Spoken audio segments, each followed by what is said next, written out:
வணக்கம் national school Madurai. இன்னைக்கு நம்ம என்ன பார்க்க போறோம் அப்படின்னா குரூப் 2 எக்ஸாமை பேஸ் பண்ணி நம்ம வந்து ஹிஸ்ட்ரியில் ப்ரீவியஸ் இயர் கொஸ்டின்ஸ் தான் பார்க்க போகிறோம். ஓகேவா? ரீசெண்டாக நடந்த டிஎன்பிசி எக்ஸாம்ஸில் கேட்ட ஹிஸ்ட்ரி கொஸ்டின்ஸ் தான் பார்க்க போகிறோம். சரி, ஃபர்ஸ்ட் கொஸ்டின் பாருங்க. இந்திய கொரில்லா போர் முறையின் தந்தை என அழைக்கப்படுபவர் யார்? கொரில்லா போர் முறைனாலே யார் வருவா அப்படின்னா சிவாஜி அவர்கள் தான். ஓகேவா? சத்ரபதி சிவாஜி அவர்கள். இவரை பற்றி ரெண்டு முக்கியம் சொல்லணும். என்ன அப்படின்னா, ஒன்று அந்த புரந்தர் உடன்படிக்கை. ஓகேவா? 1665 ராஜா ஜெய்சிங்க்கும் சிவாஜிக்கும் அந்த புரந்தர் உடன்படிக்கை நடக்கும். அதில் என்ன செய்வார்? மன்சாப் தலைமுறையை ஏற்றுக்கொள்வார். அடுத்து பார்த்தோம் அப்படின்னா ராய்கர் கோட்டையில் சத்ரபதி அப்படிங்கிற அந்த பேரில் என்ன செய்வார்? முடிசூட்டு விழா நடத்துவார் 1674. ஓகேவா? அந்த ராய்கர் கோட்டையில் என்ன செய்வார்? சத்ரபதி பேரோட முடிசூட்டு விழா அவருக்கு நடக்கும். ரெண்டு முக்கியமான பாயிண்ட் அவரை பத்தி. நெக்ஸ்ட் பாருங்களேன். பின்வரவற்றுள் எது சரியாக பொருந்தியுள்ளது? பாருங்க, கண்டிப்பா ஒரு கிங்கு இல்ல டெல்லி சுல்தான், முகலாயர்கள் படிக்கணும் அப்படின்னா அவங்களுடைய காலம், ஆட்சி காலம், ஓகே, அவங்களோட பிறந்த வருடம் இறந்த வருடம் கேட்கறதோட அவங்களுடைய ஆட்சி காலம் கேட்கறாங்க. ரொம்ப ரொம்ப முக்கியம் அந்த ஆட்சி காலம். அதை பத்தி தான் இப்ப கேட்டிருக்காங்க. பாருங்க, பின்வரவற்றுள் எது சரியாக பொருந்தியுள்ளது அப்படின்னு கேட்கறாங்க. 4 கொடுத்திருக்காங்க. 4ல 1 தான் கரெக்ட். ஓகேவா? பாருங்க, ஃபர்ஸ்ட் ஜலாலுதீன் ஃபெரோசா கில்ஜி, அதாவது ஜலாலுதீன் கில்ஜி, ஃபெரோஸ் கில்ஜியோட கேள்விப்பட்டிருக்க மாட்டீங்க. இந்த ஜலாலுதீன் கில்ஜி கேள்விப்பட்டிருப்பீங்க. ஓகேவா? யாருன்னு பார்க்கும்போது அலாவுதீன் கில்ஜியோட மாமா. ஏன்னா அப்போ ஜலாலுதீன் கில்ஜி வருஷம் என்ன அப்படின்னு பார்த்தோம் அப்படின்னா 1290 அதுல இருந்து ஸ்டார்ட் ஆகும். ஓகேவா? 1290 இருந்து ஸ்டார்ட் ஆகும். 1290 டு 96 வரைக்கும் இருக்கும். 1296 வரைக்கும் இருக்கும். அப்போ இது தப்பா தான் கொடுத்துருக்காங்க. இது தவறு. நெக்ஸ்ட் பாருங்க, அலாவுதீன் கில்ஜியோட வருஷம் அப்படிங்கும்போது 1896 டு 1316. இது சரிதான். ஓகேவா? 1296 டு 1316 இது சரிதான். நெக்ஸ்ட் பாருங்க, குத்புதீன் முபாரக் ஷா. இது யார் சார் குத்புதீன் முபாரக் ஷா அப்படின்னு பார்த்தோம் அப்படின்னா அலாவுதீன் கில்ஜி இறந்ததுக்கு அப்புறம் நெக்ஸ்ட் யார் வருவா அப்படின்னு கேட்டா மேக்ஸிமம் எல்லாருமே சொல்லிருங்க மாலிகாபூர். நான் அவருடைய படைத்தளபதியா இருந்த மாலிகாபூர் இருப்பார். ஓகேவா? இந்த மாலிகாபூருக்கு அடுத்து யார் இருக்காங்க தெரியுமா? அவர் தான் இந்த குத்புதீன் முபாரக் ஷா. சரிங்களா? மாலிகாபூருக்கு அடுத்து இந்த குத்புதீன் முபாரக் ஷா வேற யாரும் கிடையாது, அலாவுதீன் கில்ஜியோட பையன் தான்.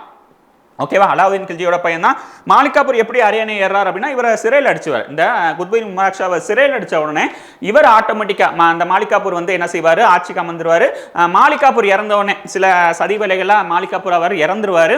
அதனால என்ன ஆகிறார் அப்படின்னா சிறையிலிருந்து விடுதலையாகி குத்புதீன் முபாரக் ஷா அவர்கள் ஆட்சி ஏறாரு. இவருடைய காலம் அப்படின்னு பார்க்கும்போது 316 இல்லையா? அதுக்கடுத்து நீங்க மாலிகாபூர்லாம் பார்த்தீங்க அப்படின்னா ஒரு மாசம் தான் ஆட்சியில் இருப்பார். இவர் 316 இருந்து 1316 இருந்து எத்தனை வருஷம் அப்படின்னா ஒரு 4 வருஷம், 1320 வரைக்கும் இவர் ஆட்சியில் இருப்பார். ஓகேவா? இந்த குத்புதீன் முபாரக் ஷா அலாவுதீன் கில்ஜியோட பையன். நெக்ஸ்ட் பாருங்களேன், நசுருதீன் குஸ்ரு ஷா. ஓகேவா? நசுருதீன் குஸ்ரு ஷா இவர் எப்போ இருப்பார் அப்படின்னா ஒரு மாசம் தான் இருப்பார். 1320 தான் இருப்பார். ஓகேவா? 1320ல ஒரு மாசம் தான் இவர் இருப்பார். இதெல்லாம் அப்படியே அடுத்தடுத்து ஜலாலுதீன் ஃபெரோஸ் கில்ஜி, இதெல்லாம் கில்ஜி வம்சங்கள். ஓகேவா? கில்ஜி வம்சம். Jalaluddin Feroz Khilji 1890 to 1896, Alauddin Khilji 1296 to 1316, Qutbuddin Mubarak Shah 1316 to 1320 அவருடைய பையன் தான். நசுருதீன் குஸ்ரு ஷா 1320. ஓகேவா? 1320. நெக்ஸ்ட் சரியா? சரி, இதுக்கு சரியான ஆன்சர் என்ன அப்படின்னு பார்க்கும்போது என்ன வரும்? ஆப்ஷன் பி மட்டும் சரியா? ஆப்ஷன் பி மட்டும் தான் சரி. அலாவுதீன் கில்ஜி 1896 டு 1316. இவருடைய சீர்திருத்தம் அப்படிங்கும்போது மெயினானது அங்காடி சீர்திருத்தம். ஓகேவா? அந்த அங்காடி சீர்திருத்தத்தை கொண்டு வந்தவர் யாருன்னு பார்த்தோம் அப்படின்னா அலாவுதீன் கில்ஜி அவர்கள் தான். சரியா? நெக்ஸ்ட் பாருங்களேன், பாரிஜாத கர்ணமு என்ற நூல் யாரால் எழுதப்பட்டது அப்படின்னு கேட்டிருக்காங்க. ஓகேவா? இது நம்மளுடைய சிலபஸ்ல இருக்கா அப்படின்னு கேட்டீங்கன்னா கண்டிப்பா இருக்கு. இதுல பார்த்தோம் அப்படின்னா அந்த அல்லசாணி பெத்தனாவா இருக்கட்டும், நந்தி திம்மனாவா இருக்கட்டும், இவங்கெல்லாம் யாருன்னு கேட்டீங்க அப்படின்னா கிருஷ்ணதேவரா அவையில இருந்த அந்த அஷ்டதிக் கஜங்கள் அப்படின்னு படிச்சிருப்பீங்களா? 8 பேர் அஷ்டதிக் கஜங்கள் அப்படின்னு ஒரு 8 பேர் படிச்சிருப்பீங்களா? அந்த 8 பேர்ல ஒருத்தர் தான் அல்லசாணி பெத்தனாவும் நந்தி திம்மனாவும். சரிங்களா? அல்லசாணி பெத்தனா நிறைய பேர் எல்லாருக்கும் தெரியும். ஆனா அந்த நந்தி திம்மனாவை யாருக்கும் தெரிஞ்சிருக்க வாய்ப்பு இல்லை, பெரிய லெவலில் படிச்சிருக்க மாட்டீங்க. இது அந்த நந்தி திம்மனா அப்படிங்கிறவர் தான் என்ன செய்யறாரு? பாரிஜாத கர்ணமும் அப்படிங்கிற ஒரு தெலுங்கு நூலை எழுதுறாரு. யாருக்காண்டி எழுதுறாரு அப்படின்னு பார்த்தோம் அப்படின்னா கிருஷ்ணதேவராயருக்கு பிரசன்ட் பண்றதுக்காண்டியே என்ன செய்யறாரு? இந்த பாரிஜாத கர்ணமும் என்ற நூலை எழுதுறாரு. அல்லசாணி பெத்தனை பத்தி தெரியும் உங்களுக்கு. ஆந்திர கவி பிதாமகன் என அழைக்கப்படுபவர். ஓகேவா? ஆந்திர கவி பிதாமகன் அல்லசாணி பெத்தனா, ஆந்திர பிதாமகன் கிருஷ்ணதேவராயர். அதே மாதிரி நந்தி திம்மனா அவர்கள் அஷ்டதிகஞ்சங்கள்ல ஒருத்தங்க.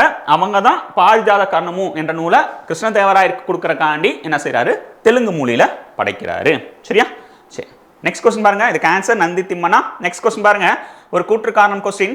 சந்திரகுப்த மௌரியர், அசோகர், சமுத்திரகுப்த, அலாவுதீன் கில்ஜி மற்றும் அக்பர். பாருங்க எல்லாருமே கொஞ்சம் வலிமையான அரசர்களா கேட்டிருக்காங்க. சந்திரகுப்த மௌரியரா இருக்கட்டும், அசோகரா இருக்கட்டும், அலாவுதீன் கில்ஜியா இருக்கட்டும் மற்றும் அக்பர், இவங்க எல்லாம் வலிமைமிக்க ஆட்சியாளர்கள். இந்திய பிராந்தியங்களை அடிப்பணியே வைத்தனர். ஆனால் என்றும் உண்மையான ஒற்றுமையை நிறுவ முடியவில்லை அப்படின்னு கூற்று சொல்லியிருக்காங்க. அதுக்கு காரணமா என்ன சொல்லியிருக்காங்க? தொலைத்தொடர்பு, போக்குவரத்து மற்றும் தேசிய உணர்வு குறைபாட்டின் காரணமாக இந்தியாவை இணைக்க முடியவில்லை அப்படின்னு சொல்லியிருக்காங்க. அதுக்கு காரணம் என்ன சொல்லியிருக்காங்க? அந்த தொலைத்தொடர்பா இருக்கட்டும், போக்குவரத்தா இருக்கும், அதனால என்ன செய்ய முடியல, இணைக்க முடியல அப்படின்னு சொல்லியிருக்காங்க. சரியா அப்படின்னு கேட்டீங்கன்னா ரெண்டுமே சரிதான். காரணம் கூற்றை சரியாக தான் இருக்கு. அதனால தான் ஓகேவா. ஏன்னா இந்தியா அப்படிங்கிறது மிகப்பெரிய நாடு ஓகேவா. இந்தியா அப்படிங்கும் போது மிகப்பெரிய நாடு. அங்க பார்த்தோம் அப்படின்னா பாகிஸ்தான் வரைக்கும் இருக்கும் இந்தியா. என்ன லாகூர், கந்தகார் தான் இந்துஸ்தான். இந்த கந்தகார், லாகூர் வரைக்குமே நம்மளுடைய இந்தியா இருக்கும். அங்கேருந்து கன்னியாகுமரி வரைக்கும் இணைக்கணும், தகவல் தொடர்பு போகணும் அப்படின்னா இங்கே அங்கேருந்து கம்யூனிகேஷன் வரைக்கும் 2-3 மாதம் ஆகி போயிடும் ஓகேவா. அப்போ காரணம் சரிதான். அந்த காரணக்கான கூற்றை சரியாக விளக்குகிறது ஓகேவா. ANR correct. ஏயின் சரியான விளக்கம் ஆர் தான். சரியா. நெக்ஸ்ட் क्वेश्चन பாருங்க. அப்துல் ரஹீம் கானி இ கான் ஓகேவா. அப்துல் ரஹீம் கானி இ கானான் யாருடைய ஆட்சியின் போது கவிஞராக இருந்தார் அப்படின்னு கேட்டாங்க. நம்மளுடைய ஸ்கூல் புக்ல கிறிஸ்டின் இருக்கு. என்ன இருக்கும் அப்படின்னா அக்பர்ட்ட மட்டும் அது இருக்கும் ஓகேவா. அக்பர்ல நம்ம ஸ்கூல் புக்ல பாத்தீங்கன்னா அக்பர் கிட்ட கவிஞராக இந்த கானி கான் இருந்தாரு அப்படின்னு இருந்திருக்கும். இது சரியானதா. ஆன்சர் என்ன அப்படின்னு பார்த்தோம்னா ஆப்ஷன் ஏ அக்பர். ஆப்ஷன் வச்சு எடுத்துலாம். அக்பர் வேற எங்கேயுமே இருக்க மாட்டாரு.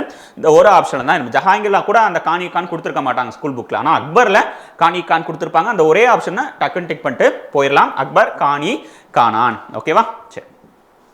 கானி கானானை பத்தி என்ன சொல்லணும் அப்படின்னா பாபருடைய நாமா இருக்கு இல்லையா, அந்த பாபர் நாமா அவருடைய சுயசரிதை, அந்த நூலை என்ன செய்யறாரு பாரசீக மொழியில மொழிபெயர்த்தவர் யாருன்னு பார்த்தீங்கன்னா அந்த கானி கானான் தான். சரிங்களா. கானி கானான் தான்.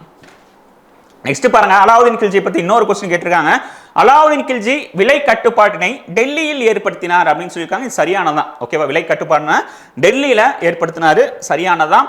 என்ன செய்வார் அப்படின்னா இவரே மாறு விஷயத்துல போவாராம். எவ்வளோ எடை அளவு சரியா இருக்கா பார்க்க செக் பண்ணக்காண்டி போவாராம். ஒருவேளை எடை கம்மியா இருந்துச்சுன்னா என்ன செய்வாராம், அவங்களுடைய விற்கிறாங்க இல்லையா அந்த வணிகர், அவருடைய தொடையிலிருந்து சதை எடுத்து பேலன்ஸை போட்டு அந்த வெயிட்டை ஃபில் பண்ணுவாராம் ஓகேவா. அந்த மாதிரிலாம் கதை சொல்லுவாங்க.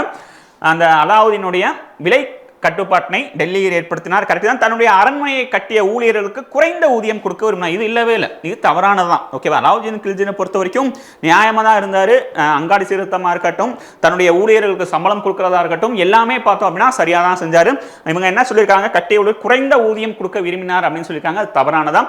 அப்போ என்ன வரும் அப்படின்னா கூற்று சரி, காரணம் தவறு தான். ஏ சரியானது, ஆனால் ஆர் தவறானது. சரியா. நெக்ஸ்ட் பாருங்க, மொகல்தோராவில் அகழ்வாய்ச்சியை மேற்கொண்டவர் யார் அப்படின்னு பார்க்கும்போது ஒரு ஈஸியான கொஸ்டின் ஓகே, ஒரு இன்டைரக்டான கொஸ்டின் தான். யாருன்னு பார்க்கும்போது sir Mortimer Wheeler. Sir Mortimer Wheeler. Next பாருங்க, கோவாவை கைப்பற்றிய விஜயநகரம் மன்னன் யார் அப்படின்னு கேட்டிருக்காங்க. ரொம்ப சிம்பிளான கொஸ்டின், ஸ்கூல் புக் கொஸ்டின் தான். ஆன்சர் என்ன அப்படின்னு பார்க்கும்போது ஹரிஹரன் 2 ஓகேவா. கோவாவை கைப்பற்றிய விஜயநகர் மன்னன் ஹரிஹரன் 2. ஹரிஹரா 2. ஹரிஹரா 2 பார்த்த மட்டும் என்னன்னா விஜயநகர பேரரசை சார்ந்தவர் ஓகேவா. ஹரிஹர 2 அப்படிங்கிற விஜயநகர பேரரசை சார்ந்தவர். உங்களுக்கு தெரியும் 1336 விஜயநகர பேரரசை தோற்றுவிச்சான்னு பார்க்கும்போது ஹரிஹரன் மற்றும் புக்கர் தான். ஏன்னா ஹரிஹரர் மற்றும் புக்கர். விஜயநகரம் அப்படின்னா என்ன அர்த்தம் அப்படின்னா வெற்றியின் நகரம் அப்படின்னு அர்த்தம். அவருடைய வழித்தோன்றல் தான் யாருன்னு பார்க்கும்போது ஹரிஹரர் 2. இவர் தான் என்ன செய்யறாரு, கோவாவை கைப்பற்ற. நம்மளுடைய ஸ்கூல் புக் கொஸ்டின் தான் இதுவுமே. நெக்ஸ்ட் பாருங்க, சிவாஜியின் குருவான ராம்தாஸ் சாம்ராட் போதனையின் தத்துவம் என்ன அப்படின்னு கேட்கிறாங்க ஓகேவா. சிவாஜியின் குரு எல்லாருக்குமே தெரியும் ராம்தாஸ் அப்படின்னு எல்லாருமே சொல்லிடுவாங்க. சரியா. இதே தாதாஜியை கொண்டதே யாரு அப்போ அப்படின்னு பார்த்தோம்னா அவர் பாதுகாவலர் ஓகேவா. ரெண்டுக்குமே டிஃபரெண்ட் இருக்கு. இந்த ராம்தாஸ் தான் சிவாஜியோட குரு. பாதுகாவலர் யாரு அப்படின்னு பார்க்கும்போது அது யாரு, தாதாஜி கொண்டதே அவர்கள். சரியா. சரி, இதுக்கு என்ன ஆன்சர் அப்படின்னு பார்த்தோம் அப்படின்னா சிவாஜியின் குருவான ராம்தாஸ் சாம்ராட் போதனை தத்துவம் என்ன அப்படின்னு பார்க்கும்போது அத்வைதம் ஓகேவா. அத்வைத வேதாந்தம் இதுதான் அவருடைய போதனையா இருந்துச்சு. சரியா.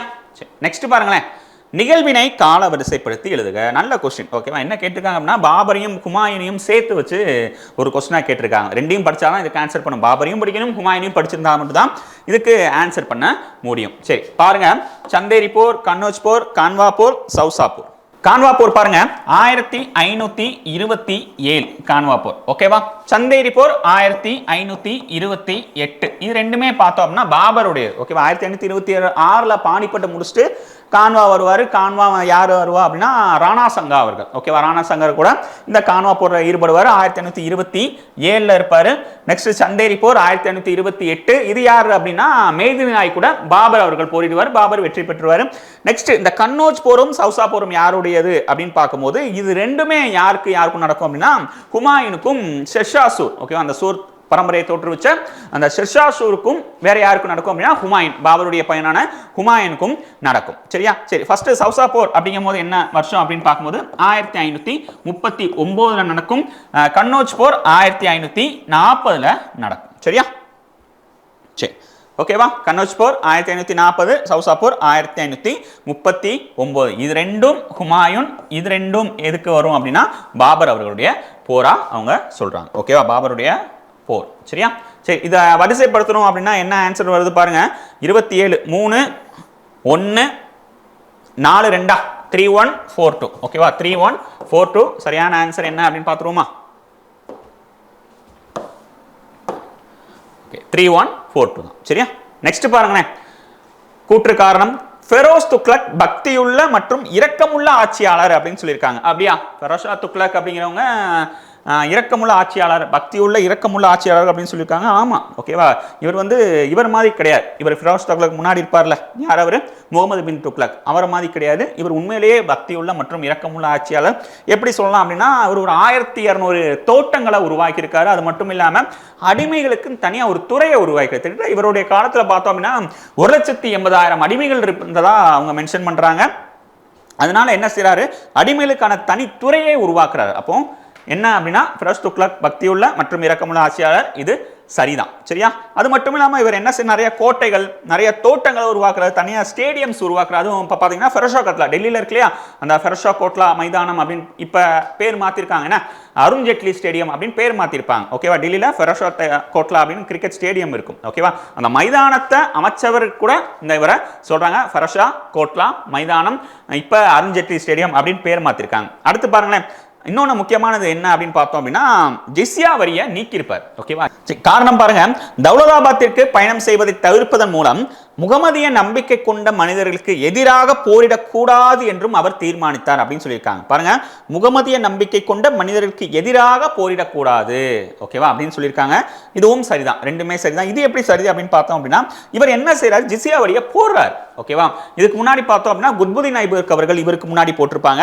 நெக்ஸ்ட் பார்த்தோம் அப்படின்னா ஃபெரோஷா துக்ளக் தான் ஜிஸ்யா வரியை கொண்டு வரார். அடுத்தடுத்து சிக்கந்தர் லோடி, அவுரங்கசீப் அப்படிங்கிறவங்க வரிசையா போட்டுக்கிட்டு வருவாங்க. சரியா? இவர் என்ன செய்யறாரு? ஜிஸ்யா வரியை போடுறாரு. குத்புதீன் ஐபக் அடுத்து ஜிஸ்யா வரியை போட்ட ஒரு மன்னர் அப்படின்னா அந்த ஃபெரோஷா துக்ளக் சொல்றான். இது ரெண்டுமே சரிதான், சரியான காரணமும் கூட தான். சரியா? சரி, நெக்ஸ்ட் பாருங்களேன். இது ஒரு ஸ்கூல் புக் கொஸ்டின் தான். அப்ரகதா காட்டு நிலம், கிலா தரிசு நிலம், வஸ்தி அப்படிங்கிறது காய்ந்த நிலம் அப்படின்னு சொல்லியிருக்காங்க. அது தவறானதா. வஸ்தி அப்படிங்கிறது என்ன அப்படின்னா குடியிருப்பதற்கு தகுந்த நிலம் தான் இந்த வஸ்தி அப்படின்னு சொல்றது.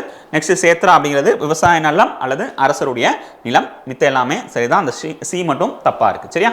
சரி, நெக்ஸ்ட் கொஸ்டின் பாருங்களேன். ஹரப்பா மக்கள் ஆற்றுப்படுகையில் தங்கியிருந்தனர். அவர்களின் இருப்பிடம் எந்த ஆற்றுப்படுகையில் தங்கியிருந்தனர் என்பதை குறிப்பிடுக அப்படின்னு சொல்லியிருக்காங்க, ஓகேவா. சரி, இந்த லோத்தல் அப்படிங்கிறது பார்த்தோம் அப்படின்னா போகவா. லோத்தல் அப்படிங்கிறது போகவால இருக்கு, போகவாவுடைய ஆற்றுப்படுகை. காலிபங்கன் அப்படிங்கிறது காகர், ஓகேவா. காலிபங்கன் அப்படிங்கிறது காகர் அப்படிங்கிறத ஒரு ஆற்றுப்படுகையில் இருக்கு. நெக்ஸ்ட் ரூப்பர் அப்படிங்கிறது எதுல இருக்கு அப்படின்னா சட்லஜ் நதிக்கரை, ஓகேவா. சட்லஜ் நதிக்கரையில் இருக்கு. ஹரப்பா அப்படிங்கிறது எதுல இருக்கு அப்படின்னா ராவி நதிக்கரையில் இருக்கும். மொஹஞ்சதாரோ அப்படிங்கிறது சிந்து நதிக்கரையில் இருக்கும். சரியா? சிந்து நதிக்கரையில் இருக்கும். லோத்தல் அப்படிங்கிறது போகவா, காலிபங்கன் காகர், ரூப்பர் அப்படிங்கிறது சட்லஜ், ஹரப்பா அப்படிங்கிறது ராவி நதிக்கரை, மொஹஞ்சதாரோ அப்படிங்கிறது சிந்து நதிக்கரையில் இருக்கும். ஆப்ஷன் 54231, ஓகேவா. 54231 சரியானதை பார்த்தோம் அப்படின்னா கரெக்ட் தான். 54231. சரியா? நெக்ஸ்ட் பாருங்களேன். டேஸ் என்ற இடம் குஜராத்தில் ரான் ஆஃப் கட்ச் பகுதியில் காதத் தீவில் அமைந்துள்ளது. பாருங்க, சிந்து சமவெளி நகரத்தில் இது 2வது கொஸ்டின் கேட்குறாங்க. குஜராத்தில் மேக்ஸிமம் நம்மளுக்கு தெரிஞ்சது என்ன? லோத்தல், என்ன நம்ம லோத்தல் தெரியும். லோத்தல் அப்படிங்கிறது ஒரே துறைமுக நகரம் சிந்து சமவெளி நாகரிகத்தில் அப்படின்னு படிச்சிருப்போம். இவங்க என்ன கேட்குறாங்க, ரான் ஆஃப் கட்ச் பகுதி அப்படின்னு ஒன்று மென்ஷன் பண்ணுறாங்க. ரான் ஆஃப் கட்ச் பகுதி அப்படிங்கிறது குஜராத்தை விட்டு கொஞ்சம் தள்ளி இருக்கிற ஒரு ஐலாண்டு மாதிரி, ஒரு தீவு மாதிரி இருக்கிற ஒரு இடம். அங்கே அமைந்துள்ள பகுதி எது அப்படின்னு கேட்குறாங்க. இதுக்கு சரியான ஆன்சர் என்ன அப்படின்னா தோலவிரா. ஓகேவா, இதுக்கு சரியான ஆன்சர் தோலவிரா. சரியா, நெக்ஸ்ட் பாருங்களேன். தாக்கினி இலக்கியம் குதுப்ஷாஹி சுல்தான் டேஸால் ஆதரிக்கப்பட்டது. தாகினி லிட்ரேச்சர் அப்படிங்கிற ஒரு லிட்ரேச்சர், தாகினி இலக்கியம் அப்படிங்கிற ஒரு லிட்ரேச்சர், அதை வந்து குதுப்ஷாஹி அப்படிங்கிற ஒரு சுல்தான் ஆதரிச்சிருக்கார். ஓகேவா, அந்த குதுப்ஷாஹி சுல்தான் எந்த நாட்டுடைய சுல்தான் அப்படின்னு கேட்குறாங்க. கொல்கண்டா சுல்தானா, பிஜாப்பூர் சுல்தானா, அகமது நகர் சுல்தானா, பிடா சுல்தானா அப்படின்னு கேட்குறாங்க. இதுக்கு சரியான ஆன்சர் என்ன அப்படின்னா கொல்கண்டா சுல்தான். கொல்கண்டாவுக்கு யார் சுல்தானா இருப்பா அப்படின்னு பார்த்தோம்னா குதுப்ஷாஹி. ஓகேவா, குதுப்ஷாஹி தான் கொல்கண்டாவுக்கு சுல்தானா இருப்பாரு. பிஜப்பூருக்கு அடில் ஷாஹி, அகமது நகருக்கு நிஜாம் ஷாஹி, பிடாருக்கு வந்து என்ன வரும் அப்படின்னா பரித் ஷாஹி அப்படிங்கிறவங்க. அந்த ஒரு 5 இது இருக்கும், கேள்விப்பட்டிருப்பீங்க. மாமனி சுல்தான் அப்படின்னு 5ஆ பிரிஞ்சிருக்கும். அதில் 4 இருக்கு, கடைசியா 1 என்ன ஆன்சர் அப்படின்னு கீழே எனக்கு கமெண்ட் பண்ணுங்க. சரியா, ஓகேவா. நெக்ஸ்ட் பாருங்களேன். மராத்திய பேரரசின் 2வது நிறுவனர் யார் அப்படின்னு கேட்டிருக்காங்க. ஆக்சுவலா மராத்திய பேரரசு அப்படிங்கும்போது சிவாஜி எல்லாருக்கும் தெரியும். இது வந்து பார்த்தோம் அப்படின்னா அந்த பேஷ்வா ஆட்சி காலம் அப்படின்னு சொல்லுவாங்க. ஓகேவா, சிவாஜி முடிஞ்சதுக்கு அப்புறம் வர அந்த பேஷ்வா ஆட்சி காலம் அப்படின்னு சொல்லுவாங்க. இது யாரு அப்படின்னு பார்த்தோம் அப்படின்னா 2வது நிறுவனர் பாலாஜி விஸ்வநாத் அவர்கள். ஓகேவா, பாலாஜி விஸ்வநாத் அவர்கள், அவர்தான் மராத்திய பேரரசின் 2வது நிறுவனர். நெக்ஸ்ட் பாருங்க. கிருஷ்ணதேவராயர் விஜயநகர பேரரசின் டேஸ் ராஜவம்சத்தை சேர்ந்த ஒரு சிம்பிளான கொஸ்டின், எல்லாருக்குமே தெரியும். அவர் துளுவ வம்சத்தை சார்ந்தவர். ஓகேவா, துளுவ வம்சம் கிருஷ்ணதேவராயர். ஓகே, அவருடைய ஆட்சி காலம் அப்படின்னு பார்த்தோம் அப்படின்னா 1509 இருந்து 1529 வரைக்கும். ஓகேவா. நெக்ஸ்ட் பாருங்க. டேஸ் என்ற வகையிலான சிந்து சமவெளி மட்பாண்டம் பண்டைய உலகின் முதன்மை சான்றோடு ஒத்துள்ளது அப்படின்னு கேட்கிறாங்க. சிந்து சமவெளி நாகரத்தோட அந்த மட்பாண்டம் இருக்கு இல்லையா, அது எப்படி இருக்கு அப்படின்னு கேட்குறாங்க. வெட்டப்பட்டவா, பளபளப்பானவா, குமிழிடப்பட்ட, துளையிடப்பட்ட அப்படின்னு கேட்குறாங்க. இதுக்கு சரியான ஆன்சர் என்ன அப்படின்னு பார்க்கும்போது பளபளப்பான மட்பாண்டம். ஓகேவா, அதுதான் என்ன செய்யறது, முதன்மை சான்றோடு ஒத்துள்ளது அப்படின்னு சொல்லியிருக்காங்க. சரியா, நெக்ஸ்ட் பாருங்களேன். அசோகர் கல்வெட்டில் குறிப்பிடப்படும் சத்தியபுத்திரர் யார் அப்படின்னு கேட்குறாங்க. இது ஒரு எப்பயுமே ரெகுலராக கேட்குற கொஸ்டின். அந்த சத்தியபுத்திரர் யாரை பற்றி சொல்லணும் அப்படின்னா அதியமான். ஓகேவா, அதியமானை பற்றி தான் அந்த சத்தியபுத்திரர் அப்படிங்கிறத அசோகர் கல்வெட்டில் மென்ஷன் பண்ணியிருக்கு. நெக்ஸ்ட் கொஸ்டின் பார்த்தோம்னா, நெக்ஸ்ட் கொஸ்டின் பாருங்க. விஜயநகர பேரரசில் அறிமுகமான டேஸ் நாணயம் பக்கோடா எனப்பட்டது அப்படின்னு கேட்குறாங்க. இதுக்கு சரியான ஆன்சர் என்ன அப்படின்னு பார்க்கும்போது தங்கம் தான். ஓகேவா, பக்கோடா நாணயம் எதனால் செய்யப்பட்டிருக்கும் அப்படின்னு பார்த்தோம்னா தங்கத்தினால் செய்யப்பட்ட நாணயம் தான் பக்கோடா. அது விஜயநகர பேரரசு காலத்தில் அந்த பக்கோடா அப்படிங்கிற நாணயத்தை அறிமுகப்படுத்துறாங்க. ஓகேவா, இன்னைக்குரிய ஹிஸ்ட்ரி கொஸ்டின் அவ்வளோதான். இதே மாதிரி இன்னொரு கொஸ்டின்ஸோட நெக்ஸ்ட் வீடியோவில் உங்களை பார்க்குறேன். நம்மளுடைய சேனலை சப்ஸ்கிரைப் பண்ணிக்கோங்க. ஏதாச்சும் டவுட்னா கீழே கமெண்ட் பண்ணுங்கள். தேங்க்யூ.